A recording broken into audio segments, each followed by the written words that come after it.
একটা কাজ করি, আমরা একটা আবাসিক হোটেলে যাই। তোমার বাসায় যাই, প্লিজ চলো প্লিজ। আচ্ছা ঠিক আছে, চলো।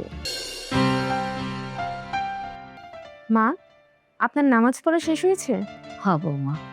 আজকে যে পরিমাণ গরম পড়েছে, তাই ভাবলাম যে আপনার জন্য একটু ডাবের জল নিয়ে আসি। এই নিন, খান। আচ্ছা ঠিক আছে, ওইখানে রেখা যাও, আমি পরে খাবো। না না মা, আপনি এখনই খেয়ে নিন। আহা, বললাম তো পরে খাবো। মা, এই কথা বললে হবে না, নিন খান তো।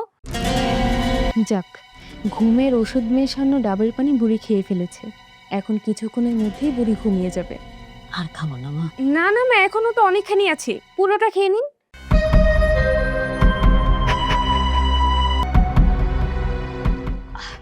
আর পারো না বৌমা। ঠিক আছে মা, আপনি তাহলে থাকেন।